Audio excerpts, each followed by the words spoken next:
And then we've got Matt Rinke, financial advisor, wealth manager at the Stars.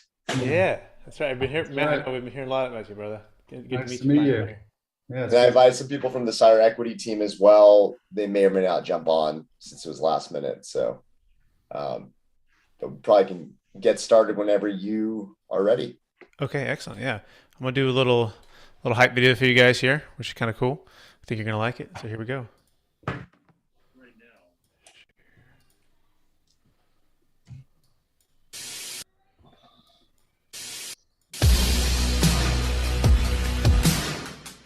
Are you telling me that you have a way to defer the tax situation there? Is that what you're telling me? Yes, absolutely. Yes. And so the first one I was referring to is a 1031 exchange, which only applies to investment real estate. The second one I'm referring to is called a deferred sales trust. A real eye opener to see that there are ways that people can use the regulatory framework, if properly structured, to invest 1031 exchange dollars in things that you would not think were like kind to what they exited from. So it was very impressive. I got to say, you are the first one I've seen pull this off, and I'm pretty hesitant to believe in a lot of these kinds of things.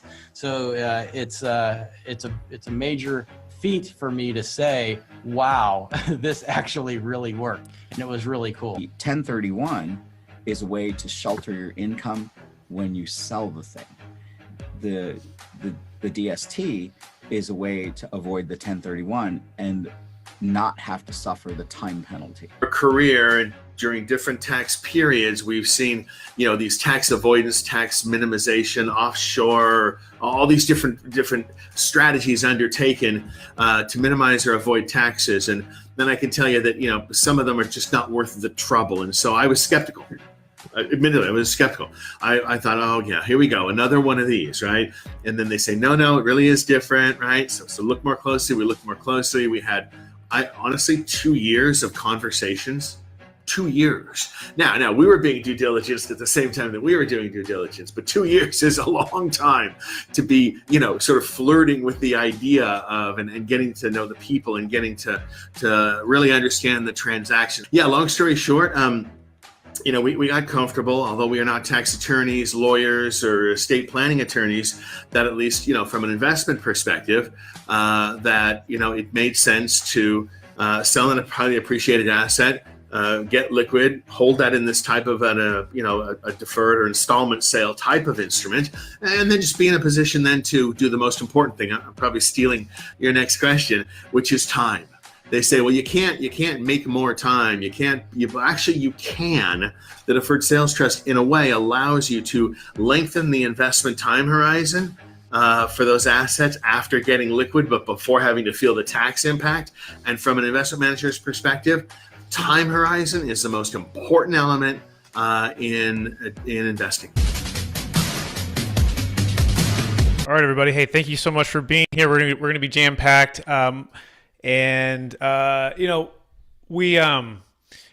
We work in commercial real estate. We try to help people. And at the end of the day, we say that if you're not solving problems, you're probably not making any money. And so to the extent that you can solve problems, you can help your clients create and preserve more wealth or help yourself.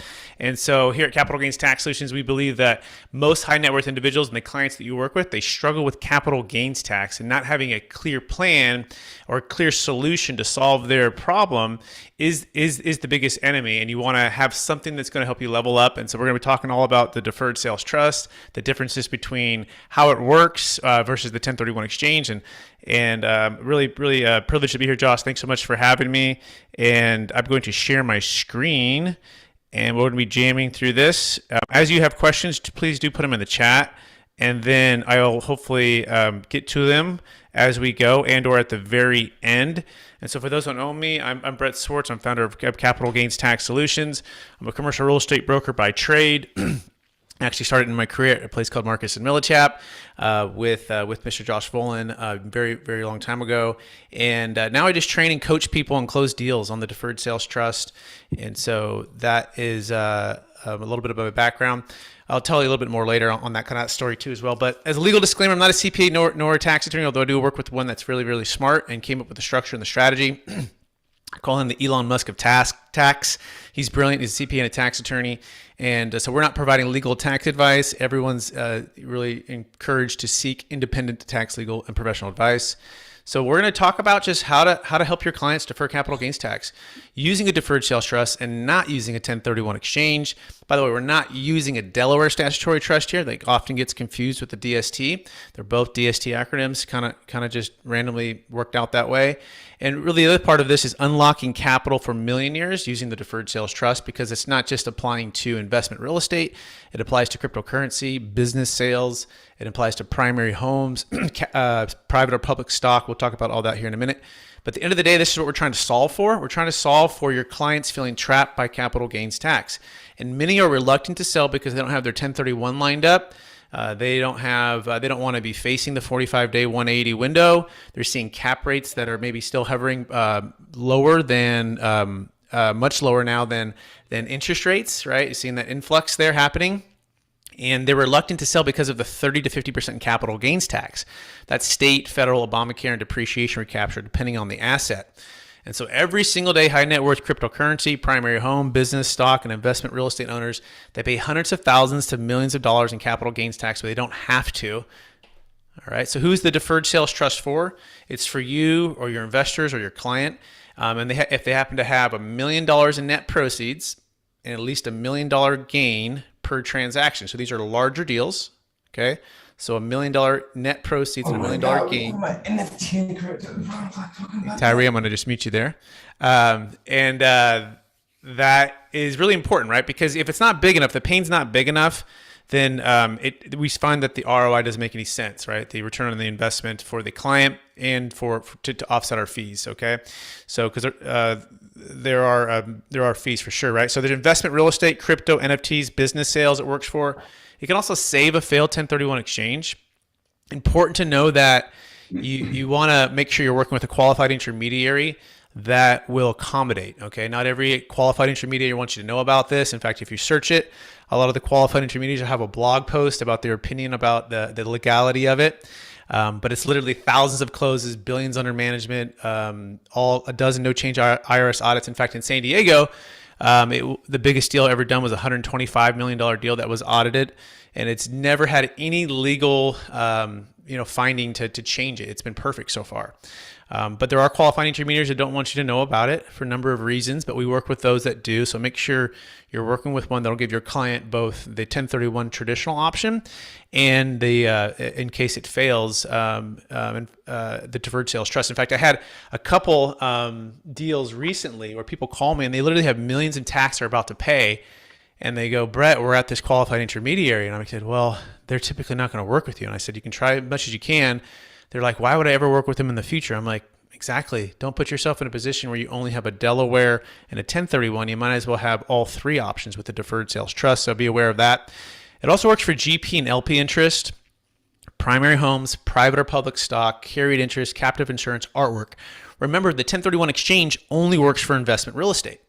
It works for none of these other ones, okay? And in fact, the American Bankers Association did a study, and there's about $32 trillion that's going to pass from the baby boomers to the millennials in the next 20 years. And this is known as the largest wealth transfer in the history of the planet. And it's a lot of our parents, right, that are passing this wealth. And there's about 10,000 baby boomers turning 65 every day. And there's about 77 million in the U.S. alone. And the same study also found that 50% of the total net worth of America is tied to really three asset classes. There's primary homes, investment real estate, and private equity and or businesses. That's 50%. And those are illiquid assets that they want to exit from, but their biggest challenge is capital gains tax and estate tax, which we'll also touch on as well. So first of all, what is a deferred sales trust and why do you need one? Let's talk about what it is. It's just an installment sale. You guys probably know it, and gals probably know it as a seller carryback, where you can carry paper for someone. So if Josh wants to sell it $50 million deal in San Diego, and imagine he owned it free and clear. Josh could tell, Steven, hey, Steven, put a $10 million down payment and I'll carry back $40 million. And that $40 million is an installment sale, right? Seller carryback. And that's in a tax deferral state, okay? Now imagine Steven just put $0 down. Now Josh would never do that traditional deal because Steven has no skin in the game. But hypothetically, if he did that and he could get comfortable with that, Josh is in a deferral of that $50 million. He hasn't received any receipt of that. And that's the whole essence of a deferred sales trust. It's just an installment sale, or IRC 453, coupled with the trust. Okay, this trust, a particular business trust. It's not a living trust. By the way, there's thousands of different trusts, guys. So if someone's in a living trust, that has to do with probate and passing it to their heirs, right? The deferred sales trust is like a business trust that essentially allows you to defer tax and in a deferral state. Okay, so why do you need one? Well, first of all, we talked about the tax. That's pretty self-explanatory, 25 to 50%. But it also defers income tax. So if a lot of your clients are in California, like a lot mine are, they want to be able to not have to take income because their income is high and they're a high income tax state. And I'll give you an example of that. We just did a $13 million deal in Chula Vista, and that particular deal was 4 different clients, right? And one of them just paid his tax. The other 3 decided to do deferred sales trust, but they're delaying the income tax because they're all residents of San Diego. And they're just like, yeah, this is great. Not only do I get to defer the capital gains tax, but my income is also high. Can I keep the trust and let it compound and build? And by the way, we're typically building these out at about 5 to 8% return, compounding rate of return on the money, net of our fees. And that compounding rate of return can just build into the trust, and it remains tax deferred, kind of like an IRA, kind of like a 401k. Okay, so that's really important to understand this part. The next thing, again, is to back up to a 1031. Then you can also get a new depreciation schedule. So part of tax flow strategy is to buy real estate and allow the depreciation to offset the cash flow, right? That's one of the best reasons to own commercial real estate. But what happens when you fully depreciate it? They say 27 and a half years on multifamily or 39 commercial, and you're at 0. Well, then that cash flow is going to be taxed. Well, what if you could get a new depreciation schedule and be able to get up to 80% of that depreciation schedule? Well, the answer is the deferred sales trust that allows you to do that. And I think one of the most important things is what's called optimal timing. The ability to not have to suffer the time consequences, like you heard in the video, of a 1031. In other words, our parents taught us to sell high and buy low. They didn't teach us to sell high and buy higher 180 days later. Right, that could be a real challenge. In fact, in 2008, for those who were around at that point, I saw a lot of friends, family, and clients lose half or everything within a 3-year period, basically because they had overpaid for properties in 1031s, made poor decisions because they felt trapped by the tax, had too much debt, and they weren't diversified enough, right? They weren't liquid enough, and they lost it all. And so optimal timing allows you to sell high and buy low, and we call that the Monday morning quarterback. And this is the single story that literally changed it for me forever, because when I first heard it, I said, that's like the Monday morning quarterback where you played the play perfect. In fact, it happened in 2006 where a gentleman sold a $20 million asset in Minnesota by the Minnesota Vikings Stadium. And this guy hates the stock market, loves real estate. He's always done 1031 exchanges. He's worth a couple $100 million at the time. But he's looking around with his 1031 binoculars and he's going, this doesn't make any sense. Like, these deals don't make sense. I'm either going to pay my tax or I'm going to do this deferred sales trust thing that I've never done before. I'm going to take a new strategy here, and I'm just going to wait, because he thought something was going to happen. He didn't think 2008 would be so hard, but he knew something was going to change. And so he did that, and he put it into conservative, diversified investment grade securities, hedged and protected, not subject to huge stock crashes, right? And he did that, and then he waited 5 years, and that bank that previously had the loan with him and then with a new buyer called him up and says, hey, we just foreclosed on the property that you sold 5 years ago, and we're just curious, do you want to buy it back? And he said, well, maybe. What's the price? And they said, well, 60 cents on the dollar. He said, give me a couple days. And within a couple days, he's able to reallocate the investments in the stock market with the trust into a new LLC, and he bought it back at a 40% discount, all tax deferred, right? And of course, not using a 1031. This is 5 years later, and that's the power of the deferred sales trust, which is called optimal timing, which is so important, right? To sell high and buy low. Okay. It also can solve 40% estate tax, which is really powerful, without giving away to charity, without having to buy a bunch of life insurance, without having to do a bunch of gifting. It does take a sale, so it has a third-party buyer and a fair market, sale. But upon that sale, we can change the characteristic of ownership. Because how many of us know that the government is attacking owners, right, and business owners and equity, and maybe taking away the 1031 or eliminating the stepped up basis, or all these challenges that are happening? That's the owner. But if you can change the characteristic and become a lender, there's really creative ways to eliminate estate tax, which is really powerful. But you can still run your own deals and still buy properties with that, and we'll talk about that here in a minute. But diversification, liquidity, and debt freedom is so important right now. We're really encouraging a lot of our clients to get their powder dry, to pay off debt if they can, and to get on the sidelines and wait for opportunities. Okay, and then also you can raise millions instead of thousands. So if you guys are raising capital for deals, we just did a cryptocurrency sale for a $5 million exit. She had 50 million of Bitcoin, and at 54,000 a coin, we were able to exit 5 million in one day, defer about 1.85 million of tax. So think of it like a way to 1031 capital out of these assets that aren't traditionally 1031able into commercial real estate syndications or business deals, which is really, really great. So my goal is to help you grow your business with the Deferred Sales Trust. By the way, even if you don't have any capital gains tax knowledge or a ton of time, and how to use the Deferred Sales Trust to win new listings today, and also buy-side conversions immediately, because a lot of mom and pops will not sell until you solve this problem. And if you can solve this problem, they're more likely to sell to you, okay? And so, yeah, again, quick background, former multifamily agent at Marcus & Millichap, and I do still specialize in multifamily brokerage here in Sacramento, but the majority is just coaching and closing Deferred Sales Trust deals across the country. But I've done 1031 exchanges, Delaware Statutory Trust, Deferred Sales Trust, and I've had my Series 22 and 63 license before. But it wasn't always that way, guys. I wasn't just, Josh Folan as the all-star, Hall of Famer, just, Leonardo DiCaprio just closing deals. I was one of the guys in the back, right? I knew like nothing. I came in, I was like, oh my gosh, how are these guys closing these huge deals? And I was scratching my head like this was me. And also my cousin was closing deals too. He was really good. I'll never forget the first check that I was there for the first week. My manager walks by and puts the check on my desk. It's not my check. It was my cousin's check. And it was a $98,000 check.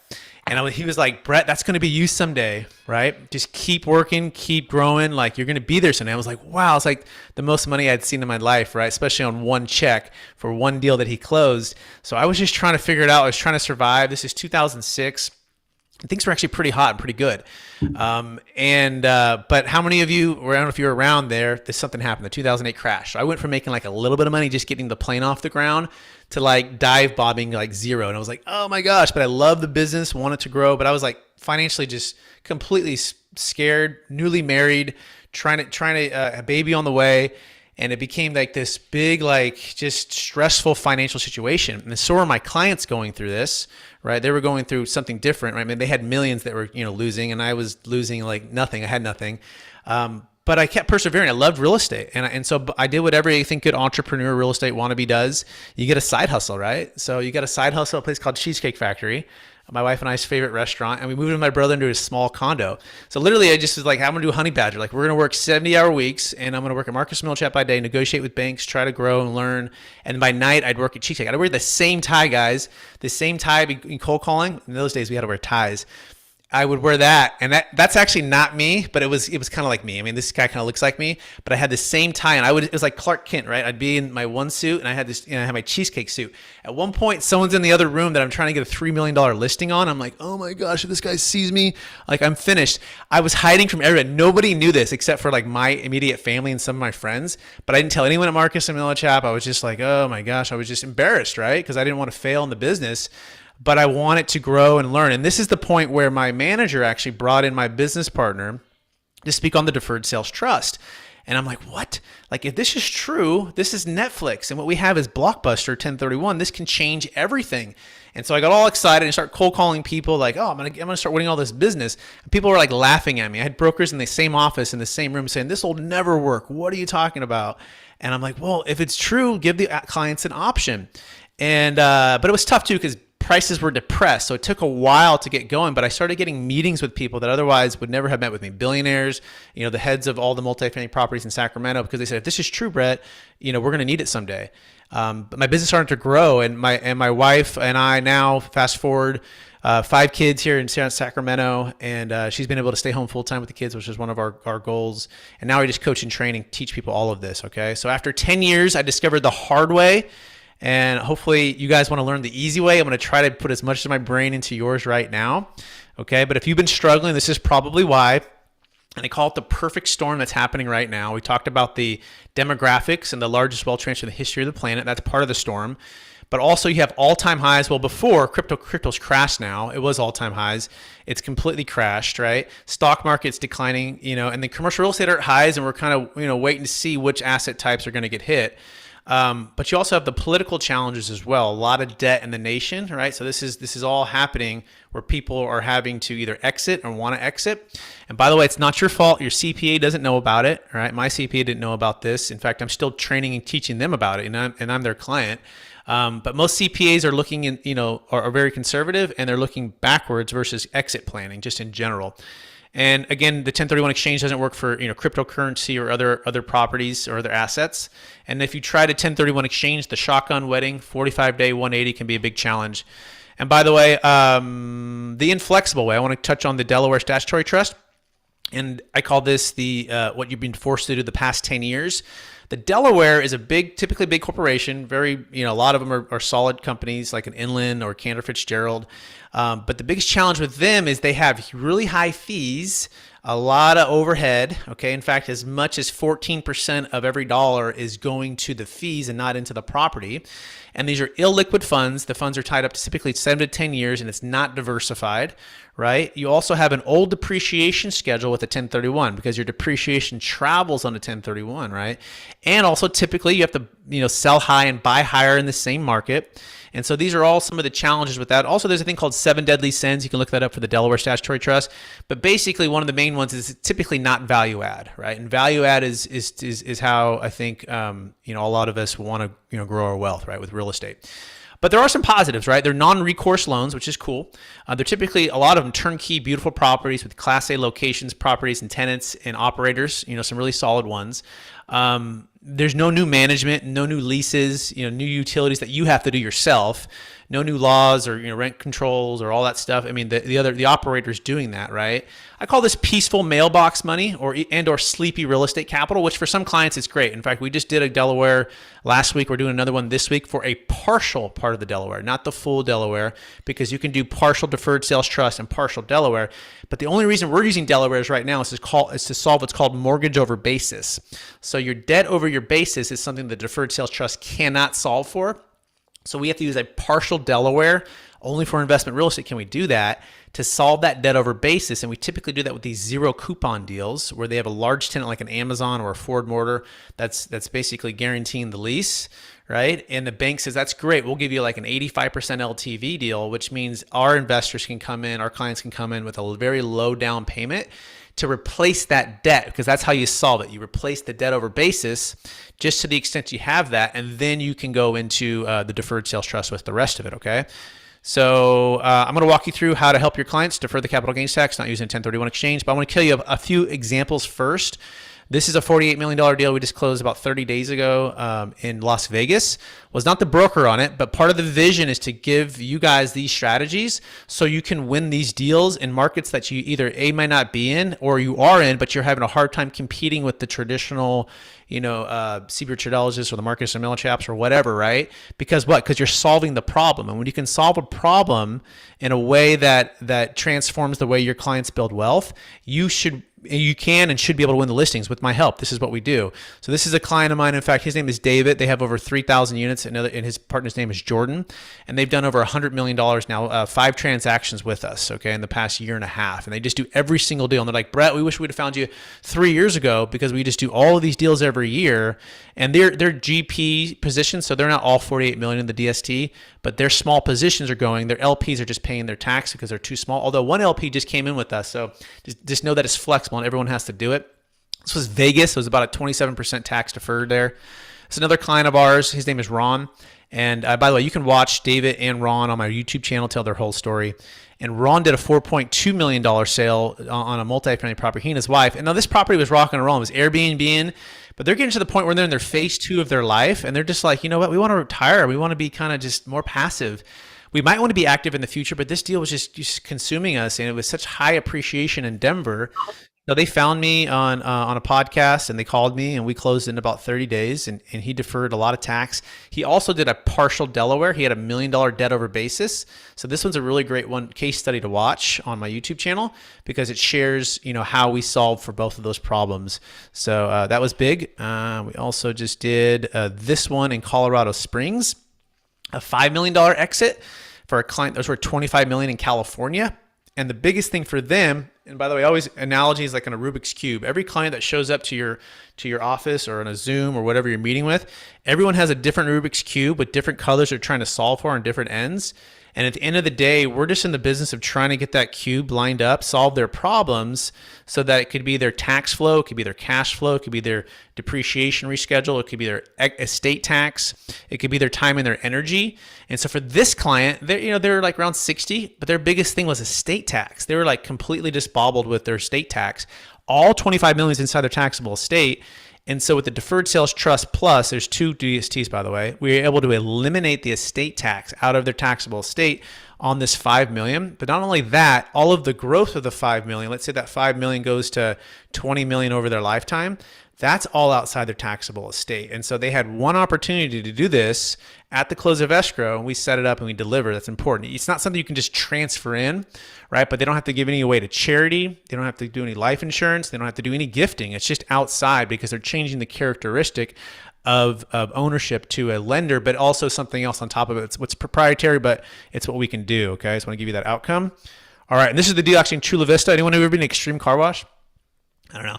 They bought this, used to be like just a taco stand, and they bought it for like 500 grand. And they told the guy who had the property, "Hey, we'll put you inside the room there where people get their car wash."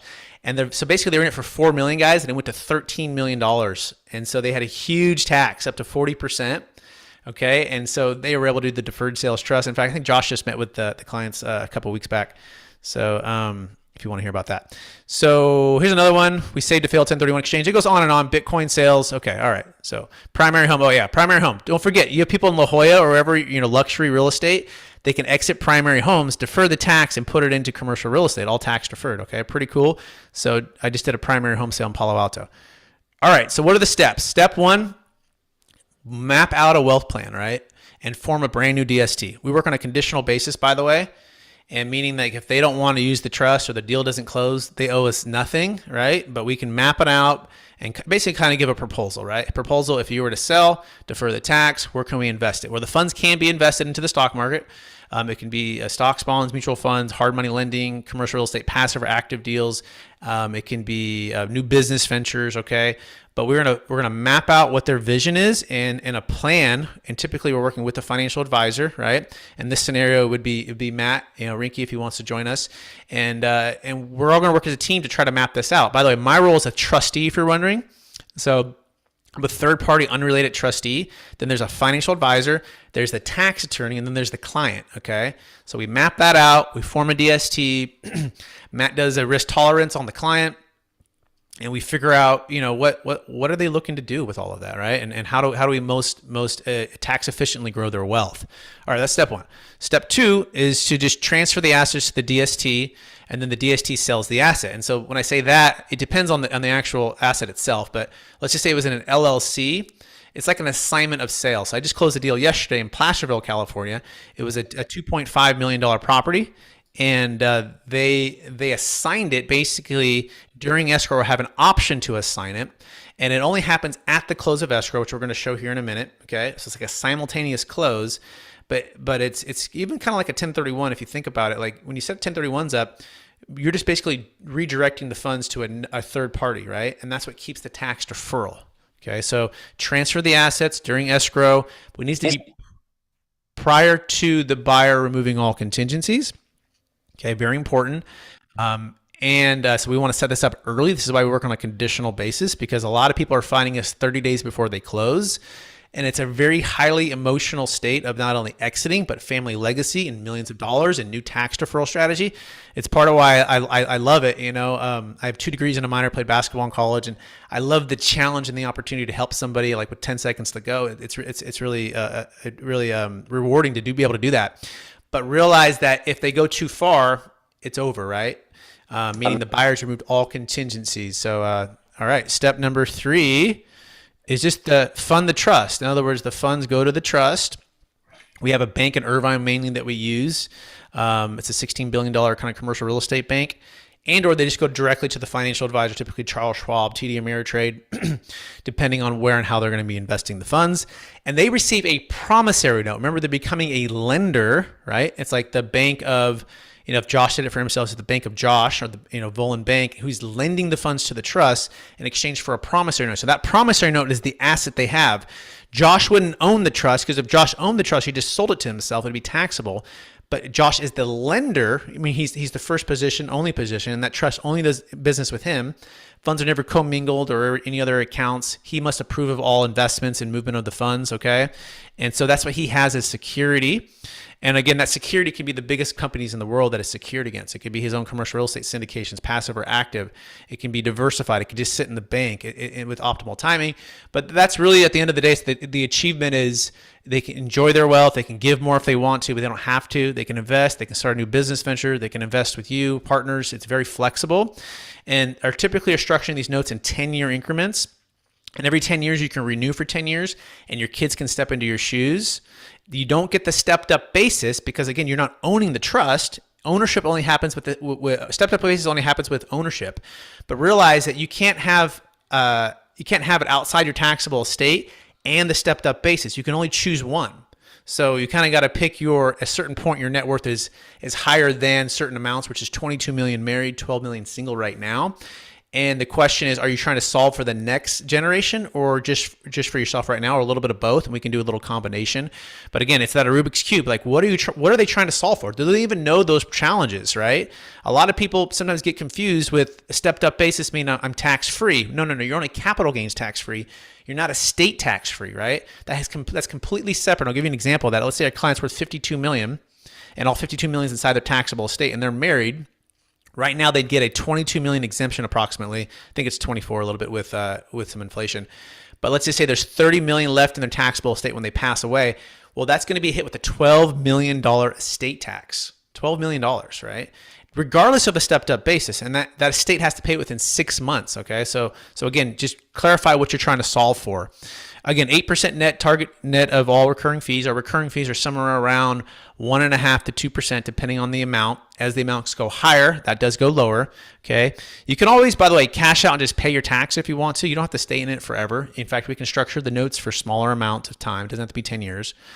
But the biggest thing for us is purchasing investment real estate by partnering with the deferred sales trust funds, either active or passive. That's our number one focus for our clients, because we think that's the best way to grow wealth. But they can decide where they want. They can put it all into the stock market if they want to.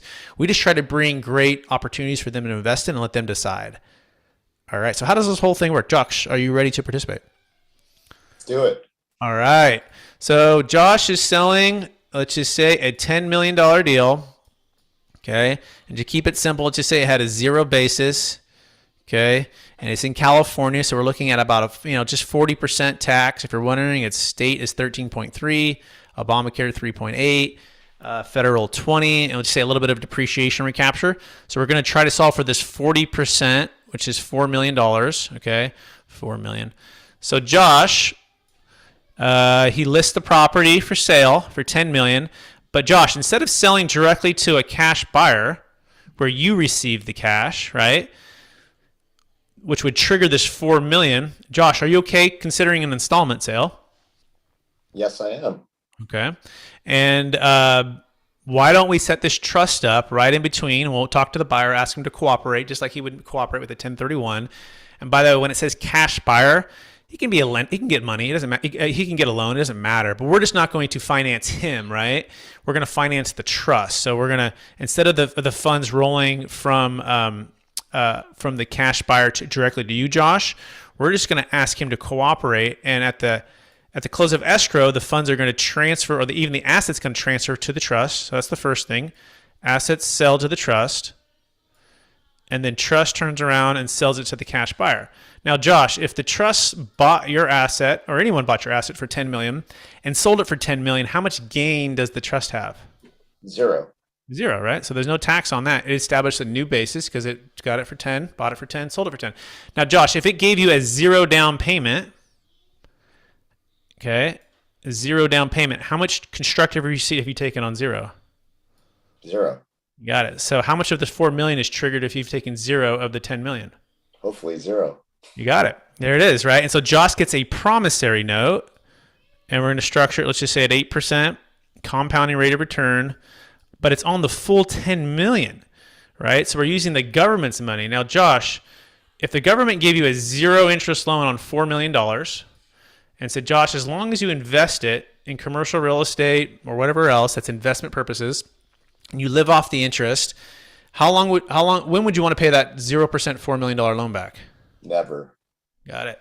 So that's really the simple thing. Most of our clients are structuring these notes with interest-only payments, typically 5 to 6%, okay, payout, and letting the other, let's say, 2 or 3% accrue. Now, that what they do receive is taxable. So let's say Josh is receiving, 5% out. That's going to be taxable, right? That makes sense, right? It's ordinary income tax, right? But let's say he had some cost seg, right, built up with some properties, which we'll do the next level here in a minute. There's ways to offset that cash flow, right, which is pretty cool. So I'm going to pause here. Oh yeah, by the way, cash buyer puts the money into the account. Okay, the 10 million goes into the trust account. Okay, cash buyer takes the property. He's gone. Smoke clears. He gets everything he bargained for. Cash is in the trust. Josh has the promissory note. Funds are sitting at we use a $16 billion bank typically, and Josh starts receiving payments. In the meantime, we need to go invest those funds because we want to make sure and try to get this 8% so it's not eating into the principal, right? But I'm going to pause there. Does anybody have any questions on what just happened? I have a couple of clarifying questions, Brett, on this. So, you're saying no stepped up basis. That's clearly on the assets that are in the deferred sales trust. But once you also mentioned there's now new depreciation. Mm-hmm. So when the deferred sales trust buys the asset for $10 million, I take back the promissory note. The deferred sales trust basis is $10 million. Is that correct?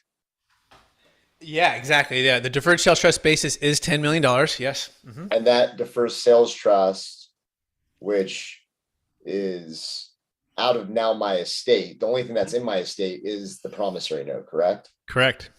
So when I pass, my basis does step up, but only on the promissory note. So there's no step up on it's something that you lend on. There's no step up on that, right? So by definition, a lender is not an owner, right? So the characteristics is different. Well, however, I think so let's say like my estate was $34 million, right? So 24 passes my kids, 10 additional. Mm-hmm. That promissory note's part of my estate though, right? Yes. Yes. However, it's outside of your taxable estate.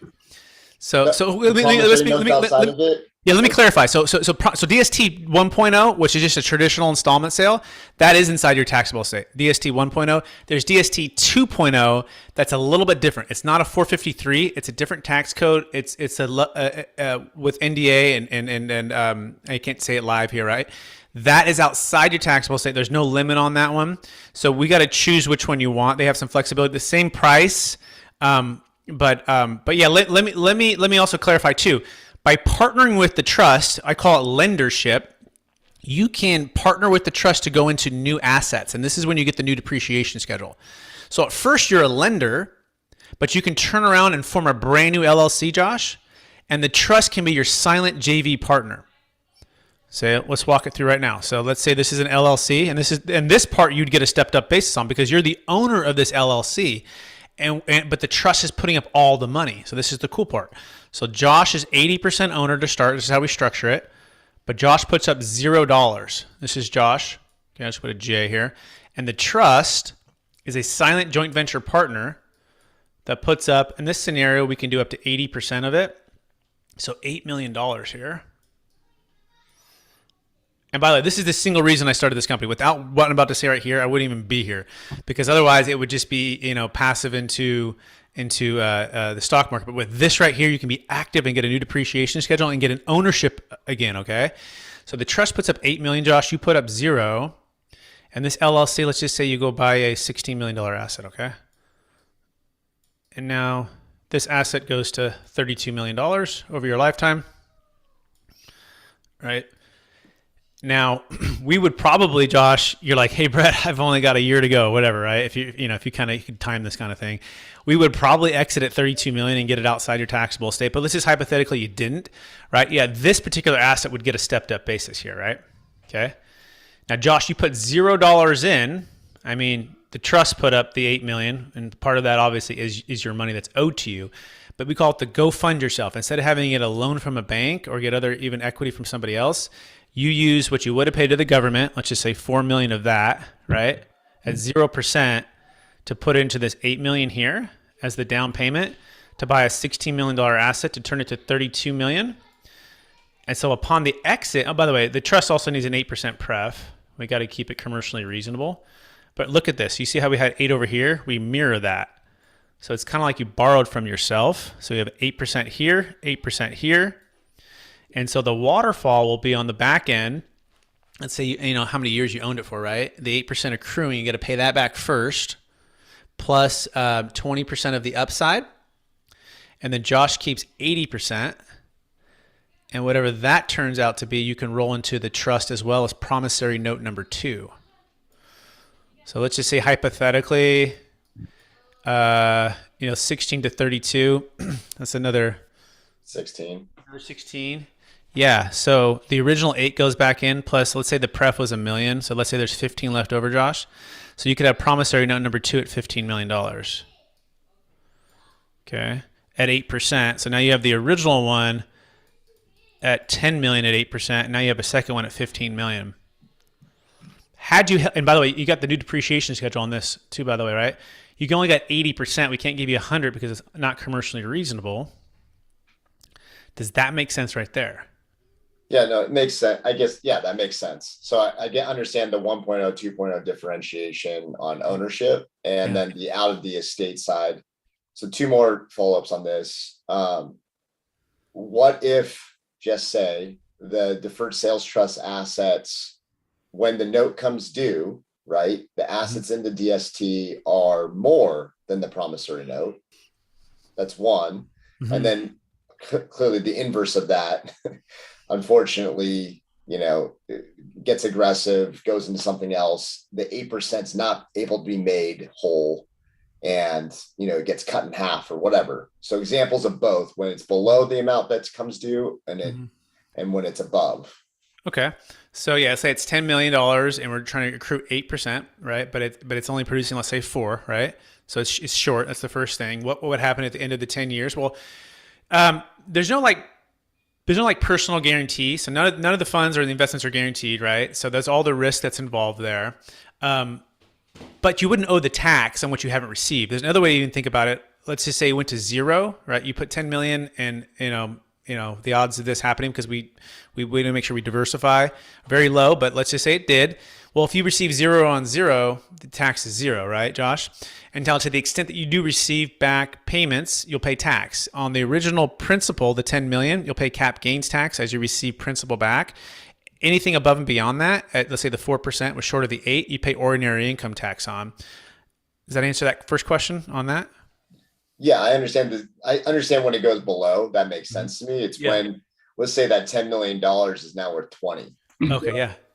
I got to jump. I got to hop onto something else. But I appreciate the insight. I'm definitely gonna have a few follow-ups. I'd love to connect with you individually, Brett. This is awesome. Really. I'd love to, Matt. Yeah, thank you so much. Yep, thanks for being here. Don't keep the tax flowing. Yeah, keep the tax flowing, working for you. Thanks, Matt. So yeah, let's talk about that, Josh. So 10%, $10 million at 8% compounding, by the way, it's a rule of 72. At about 9 years, that 10 is going to be 20. So do realize that we structure this in a way that we try to make it as favorable and lucrative as it can be. And that's pretty good to be able to do 8% compounding year in and year out, right? So 10 million at 9 years at 8% compounding is 20 million. So you'd have 10 million plus that was originally there, plus the other 10 million that's been compounding that's owed to you. So but let's just say, 30. exactly. So we go to 30. Let's go to 30, right? So there's an extra 10 million. So yeah, if as a trustee, I've got to be able to make a profit. So a part of it is I'm not related to Josh, right? I'm not related to whoever your client might be. I'm third party, unrelated. So that creates the integrity of the trust itself. That's part of the foundations of it. So part of that is I have to be able to make a profit. I need to be in it for business purpose, which is potentially make a profit and to get the fees along the way. So if it did do that, right, and you didn't renew, we didn't recast the note, okay, to another term, right, with that amount, I would take that profit and I'd be doing backflips. It's not our intention to do that, right? However, there is a way to carve out that upside by purchasing an option, okay? And this is important too. So if you said, you know what, Brett, I think we're going to take this 10 and turn it into 30, and I'd like to participate and get that additional upside. Is there a way to do that? And the answer is yes. You can purchase a one-time option for like a 10-year term to be able to carve out up to 98% of the upside for any active real estate deals you're in. So on that 80-20 on the active LLC that you're buying and running that deal, that 80-20, you can purchase an option to carve out that 90% of that 20, which equals 98% of the upside. So on that $15 million that would have rolled back to the DST, right? It was actually 16, right? We would have had, you would have had 98% of that upside, right? After you pay the 8% pref by purchasing that option. What's the option? Well, the option is 1.5% on whatever amount you want to purchase the option on. So let's just keep it simple. Let's say you put $1 million into an LLC that you wanted to purchase the option on. You'd pay $15,000. So it's an additional fee. We had to make it commercially reasonable. It's about 15 bips for any 10-year term. If you want a 5-year term, you can buy it for half of that.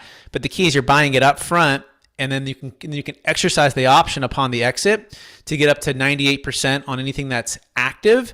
If it's passive, you can also purchase the option, but we only allow 90% of the upside. So you still got to give up that 10%. Does that make sense, Josh?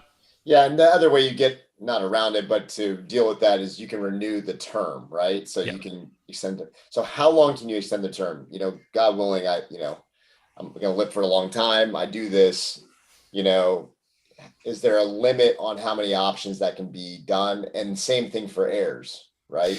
There is no limit, right? So at this point, we do keep it 10-year increments, purposely, because you can't make 100. No one's making a commercial reasonable loan for 100 years, but every 10 years is like a refinance, and then your kids can keep doing that too and keep doing that too. So there's nothing that says you can't renew promissory notes. Okay, perfect. Those were some of my questions. And then just what are the top 3 objections? What are the people on this call going to face as objections why people don't do this besides not understanding it? Yeah, absolutely. Let's dive into that right here, right? So, in fact, I don't even have it on this slide. So the number one objection you guys are going to face right now is, man, this sounds too good to be true. Like your clients are worth 5, 10, 50, $100 million, right? And they're saying, Brett, or whoever, Josh, this, my people would already told me about this. Why don't I know about it? And so I want to just tell you 2 deal stories to give you some confidence. And anytime someone comes to you with an objection, they have a logical reason of why, in their mind, a story that is why that's true. And so it's not enough just to provide facts. You got to provide a story to help them overcome that false belief of it's too good to be true. How do we know this thing is legal? And this is the legal story that we tell all the time. There's a gentleman named David Young. In fact, you saw him on the video in the very beginning, at the very end of the video. He said the one who's kind of dancing around for 2 years with this.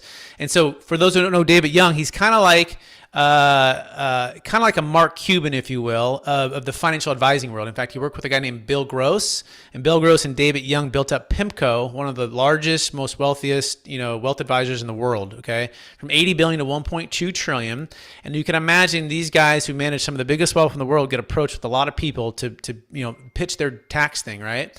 And they just dismiss it. Like he says, he dismisses a lot of things, offshore things, all this stuff.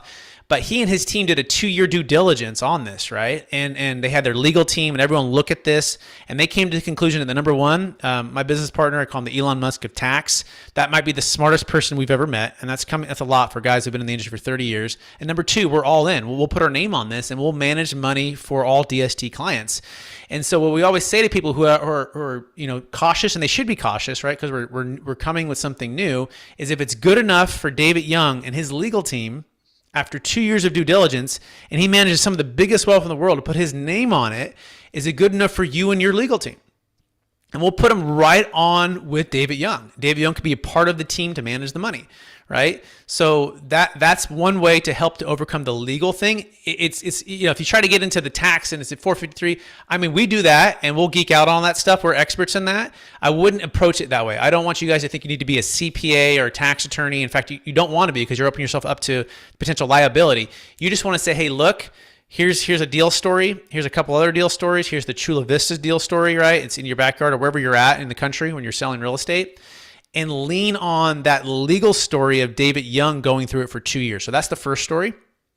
The second story is a gentleman named Cal Garvin. And whenever you can use real names too, that also really helps. And Cal was actually working at as a financial advisor for 35 years in Los Angeles, and with a group called LPL Advisors, very respected. And Cal is looking to retire from his business practice as a financial advisor. He's one of the top guys in the country. And he gets approached with the Deferred Sales Trust. And for he and his wife, they wanted to retire 10 years earlier. But they had to, post-tax, they needed to work an extra 10 years. But with the Deferred Sales Trust, they could sell and be out today. So he goes home, and unfortunately, his wife was a treasury attorney. She's like a G4. She's like the top. She's with the government, Secretary of Treasury. And she's really smart, and she has a lot of connections and people. And he goes, honey, he goes, I will never do anything if you say you don't feel comfortable, but if this is true, we can retire today. So would you take this information and go to the people and talk and figure this thing out? And he goes, it was like a movie. Like, have you guys seen that show Suits, where they walk in and it's like Harvey and I think it's Mike, right? And they have like a pile of papers and they put it on the desk. He goes, it's like a movie, right? She came in 2 days later with the pile of paper that I gave to her. She threw it on the desk and she said 2 words that changed our life. She says, it's legit. He goes, that's all I need to hear. I sold my business in the next 90 days and we retired. And I go, Cal, would you come on my podcast and share the story? He goes, no, I don't like to be on the video and stuff, but anyone who wants to call me, I'll talk to them about it. But he goes, tell them this, before they call me, 2 things. Number 1, tell them, do you think my wife and I, after 35 years of my career in the financial advising world, our financial legacy and our retirement, and then hers as a G4 attorney with the Secretary of Treasury and all the stuff she's been through, one of the smartest ladies, do you think we'd put our legacy at risk for something that we didn't think was 100% legal and 100% legit? And that was 16 years ago, right? He goes, so just tell them that. They'll call me. I'll talk to them. So again, if you can learn those stories or rewind these stories, that'll help you to overcome that false objection of too good to be true, and I don't know if it's legal. So that's that one. Let me give you the next one. The next one will be, this seems too expensive, right? Like, gosh, like 1.5% to 2%. Well, first of all, 40% is a big number, right, for tax, especially in California. But you want to learn how to make the deferred sales trust an investment and not an expense. And so to the extent that you can understand if they're trying to solve for estate tax, solve for income tax, solve for a new depreciation schedule, and then the biggest one is optimal timing. That way you can lay out why the deferred sales trust solves all of those problems. And any one of those solutions can actually solve, overcome that objection if it's too expensive, or I don't know if it's worth it. So understand you're like a doctor walking in and you're doing a diagnosis and you're saying, hey, what are your challenges? What are your problems? And how do we solve for that? Josh, how are we doing on time? Do we got to run? I've got to jump here in a second. My last one, I guess an objection I would hear is control, right? Like we always hear about the control objection. Yep. And a lot of people, the reason why they own real estate themselves is they want to have that control, that, decision-making power, and hence why they stay on the merry-go-round of the 1031 exchange. So yep. I would imagine that's what a lot of these people are going to be dealing with, is the control objection and trusting you or someone like you as a trustee. Right. So absolutely. Maybe you can talk about that. I've got to jump and I'll follow up with you, Brett. Thank you so much. Sounds good. I'll finish on that one, guys. Thanks, Josh. Yep. So let's talk about control, right? So one of the biggest objections with the deferred sales trust is, oh my gosh, I'm giving up all my control or I'm becoming a lender and I'm not an owner anymore. I'm used to running my own deals. Well, the first part of that is remember, lendership, meaning you can be a lender at first and then you can turn around and you become an owner of an LLC and you're running your deals again. Which, by the way, is not unlike what you do with a 1031 exchange. Think about it. You give up control to a 1031 exchange accommodator for a period of time, and then you retake control when you go back into your new deal. Now, in a 1031, it's about 180 days, right? 45 days to identify, 180 days to close. But you already do that. And by the way, if you have an IRA or 401k, you're giving up some control. There's custodians and there's different groups, different companies that are running that. But the key is you must approve of all investments and all movement of funds. Okay, so nothing moves without your approval or your signature, but you do have to give up some control. You don't have what's called unilateral control, so that's absolutely true, right? Meaning that you have to work with the trustee, me, and the promissory note and the structure that we have in place. Otherwise, it'd be taxable, right? So that's the first thing. But then again, we'll talk about a deal story. So I have a client, he sold a $2.6 million business in Tennessee, and he wanted to build 72 units in Tennessee. He lives in Alabama now. And he partnered with the trust to go build multifamily units. And so think about that. If you can partner with the trust in an LLC, which you're managing, running, and doing, what is the difference? Well, the difference is you didn't have to go get a bank loan, use the trust funds. By the way, it's not all of your funds, it's the government's funds too, right? So it's a win-win. You're not having to get it from a bank.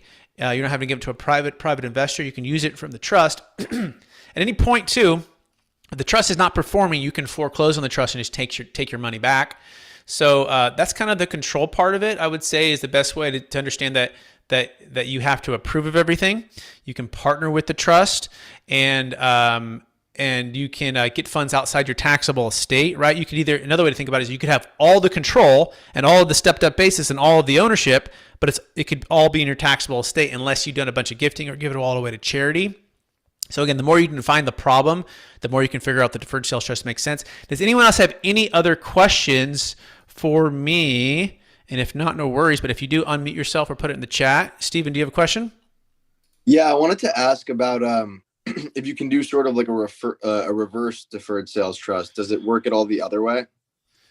So how do you mean when you say reverse? You mean like a reverse 1031 exchange? What do you mean by that? Yeah, like in the sense of, starting with a commercial property and maybe wanting to exchange and defer capital gains tax going into whether it be, crypto, NFTs, whatever, like that direction. Yeah, so the answer is no with the deferred sales trust. It does take a third-party buyer or a third-party exit paying fair market value for whatever crypto or business or real estate that you're selling. Mm-hmm. And we work on a conditional basis where you won't pay us, we won't get anything until it sells. So the trust gets formed, but the assets don't go into it until it's there. Once it's there, then you can So yeah, it wouldn't be like a reverse 1031 where you buy something and then reverse back into it. That would be cool. That would be cool if it could, but no, it can't. Yeah, thanks. Good question. Good question. Anybody else have any other questions? At the top of the hour and at the top of the hour. Brett, this is Keon. I work directly with Josh. I appreciate you taking the time today. Learned a lot. I've heard about this before, but to be honest with you, I get a lot of clarification, based on you going over everything in detail. Unfortunately, I'm traveling today, so I'm actually only on the call. I'm not able to see your PowerPoint slide. I was wondering, is there any way you might be able to send some of the slides that better kind of go over what we discussed today to our email? Yeah, 100%. So we have the slides are good. Also, we have our YouTube channel. So if you guys search Capital Gains Tax Solutions on YouTube and capitalgainstaxsolutions.com for our website, you can also just see the entire replay there. And I'll put that also in the chat. You can if you want to show some love, you should subscribe to the channel there. In fact, we just had Josh on the podcast. He's on there now.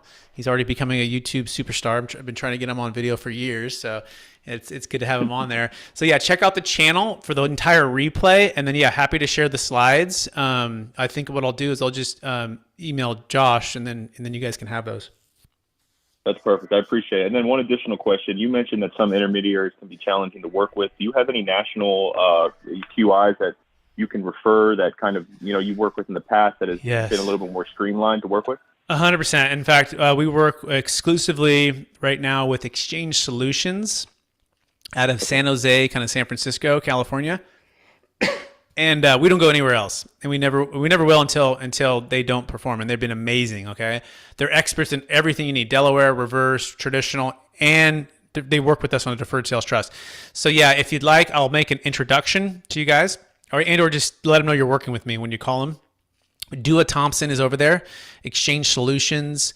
I highly, highly recommend that you honestly never send your exchange dollars to anyone else ever again if they don't provide or will accommodate. And it's not even that A lot of them, by the way, be like, oh yeah, we'll accommodate, or some of them might say that. Some of them outright say they won't. But if they haven't done it yet, it's going to be a poor experience for your client. So you want to work with those that have all done it, and this is where we're doing it every day. So yeah, that would be the one, and I'm happy to share that with Josh too. Perfect. Yeah, if you can include that in the email and then just ask them to distribute to all of us, that'd be great. And like I said, I appreciate you taking the time with us. This was very educational. Hey, my pleasure. Thanks for being on. Good questions. Anybody else?